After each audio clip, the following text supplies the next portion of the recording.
Habag ang hinahanap ng dakilang Diyos sa atin at hindi yung husay natin sa pag-aayuno. Hindi husay natin sa pagbibigay. Hindi yung husay ng boses natin sa pag-awit. Hindi yung husay ng ating mga tugtugan, mga minamahal. Hindi yung husay ng pagsusuot ng kabanalan. Amen? Habag ang hinihingi ng dakilang Diyos. Sapagat nung tayo po may nasa panig ng karamdaman, nasa lusak ng kasalanan, mga minamahal, may mabibigat na problema ang bawat sa atin. Umiiyak tayo sa dakilang Diyos. Nagmamakaawa tayo sa mahal na Panginoon. So narinig ng dakilang Diyos yung ating mga daing. Kinahabagan ka, kinahabagan ako, mga minamahal ko. Kaya tayo nandito ngayon. Amen? Praise the Lord!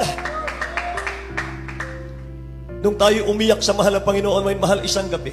Wala nang pag-asa sa buhay.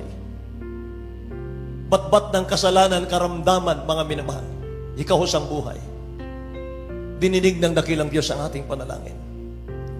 At ngayon dinala tayo ng mahal na Panginoon sa kanyang masaganang church. Sa kanyang masaganang gawain. Amen? Sa paunang panalangin ng ating beloved Honorable Pastor Will Estrada Almeida. Kaya isa ka at isa ako na nandito ngayon na tinawag ng dakilang Diyos. Amen ba? Praise the Lord!